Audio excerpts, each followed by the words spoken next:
Welcome to Furious Driving, and this is the 2023 Kia Proceed GT Line S fitted with the 1.5 litre 4-cylinder turbo. Now, it's easy to sound like an old man shouting at the clouds, but there are not enough estate cars on the market anymore. People are buying more and more SUVs instead of estate cars for some reason, despite the fact those things haven't got such big boots. To me, they make no sense whatsoever. So the fact that Kia are still building this compact estate car is rather wonderful.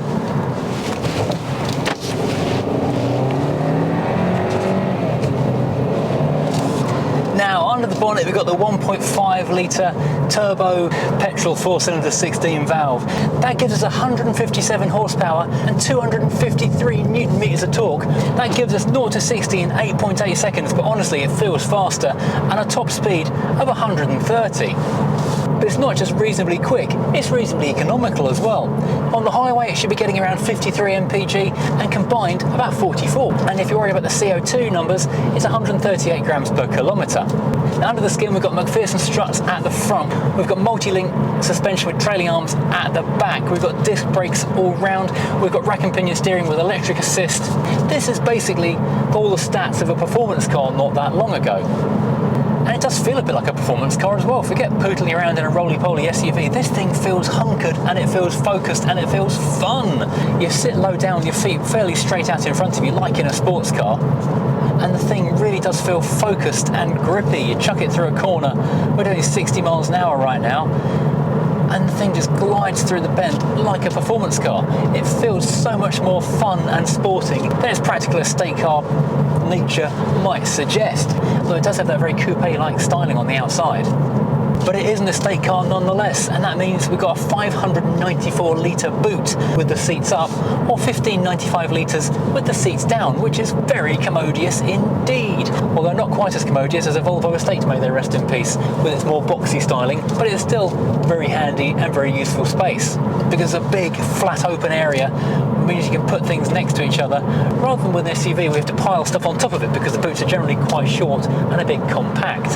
There's also a few useful features in the back there. You've got a sliding luggage restraint system to stop things rolling around.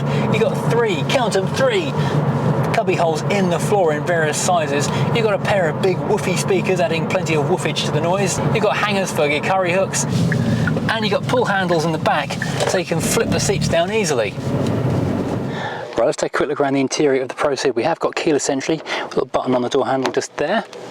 Stepping inside, you'll notice the seat whirs its way back when you open the door to make getting in and out a little easier. When you turn the ignition on, that slides forward again. Thing to note, although we've got multi-weight electric adjustment here on the driver's side, the passenger side is fully manual. Door card is rather interesting and quite attractive. It's a mix of black, more black and a bit of silver. It's a slightly soft touch elephant hidey material up here, a little bit soft touch, bit of piano blacky stuff here, and some satin effect on the door handle and the door pull. We've also got a memory function for 2 drivers on the driver's seat up here as well. Down here in this lower panel, 4 electric windows all the way around, and of course folding and adjustable mirrors on both sides. Sturdy door handle, not too big of a door bin, but a decent sized bottle holder for beverages down there. Stepping inside, there's a low step to get in, nice and easy, and you sink low into these chairs, which are quite sports-like, in fact, being the GT line. And they are a lovely mix of Alcantara and leather, perforated leather, contrast colour stitching, so we've got all the good stuff in here. Big figure-hugging bolsters, perhaps would be a little awkward to get into without the sliding back function of the driver's seat, and they're of course heated, and we've even got a heated steering wheel on this model as well, which is fantastic. Right, let's put the power on because I want to be able to see all the dashboard and things, and get the aircon running as well. Up in front of us we've got a serious amount of T-shelf. Big flat dashboard with a central speaker up in there, so really good audio quality to go around. We've got some faux stitching in the top of here as well to make it look like we've got a real leather dashboard, which is quite an interesting touch. Piano black and satin silver finish plastic around the air vents, left, centre, and over on the right of course. And this little note down here tells us we've got the JBL sound system in this car. Over in the boot we have even got a pair of speakers, so seriously thumping tunes, as I believe the youngsters say. They definitely don't say that.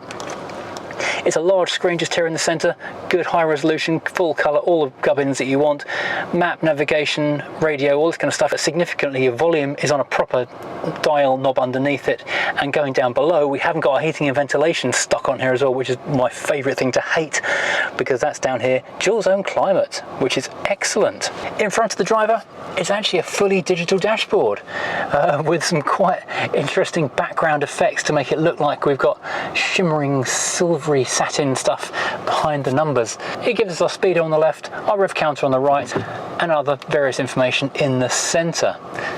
Currently it's been averaging 42.7 mpg, which around country lanes isn't bad, and it reckons we've got a current range 475 miles, which is significant. We've got the same sturdy stalks we find in an awful lot of other Kias. We've got auto lights, auto wipers, we've got a really nice leather steering wheel, perforated sides and nicely padded. We've got a flat bottom on it and a satiny sheen effect at the bottom with the GT line logo in the middle, and we've got controls for various functions here on the steering wheel. In the centre of the car we have got a small shelf which is just the right size for half a slice of cheese toasty, or you can use it to inductively charge your phone if you prefer to do that. Underneath that there is a piano black slide back tray, which is not an ashtray, it's your power points. You've got USB-C, USB-A, and an old-fashioned 12-volt socket, and a little rubber area if you've not got an inductive charge phone. That'll pop in there, along with a couple of Mars bars. Now behind that we have got in this particular car a 7-speed DCT with a rather nice leather knobby bit on top, and a satin silvery effect plastic pushy button to change gears, and your various modes up here. Behind that we've got a roll top desk made of plastic, which reveals two odd sized cup holders, a large one at the front, a small one at the bottom, which is a strange thing to do because most people with a friend, they'll buy the same size drink. Electronic handbrake, which is of course something to hate in modern technology. It does have auto hold for hills, and a little cubby hole just down here, which is just the right size to lose your keys in. Behind that we've got lots of mirror black shiny plastic, and we've got an armrest with a fairly sizable cubby hole in it just there. Leather, or faux leather, pleather perhaps we'll call it, topped armrest just there. Up top, apart from our pair of courtesy lights and our sunglasses holder, we have got a pandemic roof. Winds back the cover just there, pops back and reveals the sky to us all.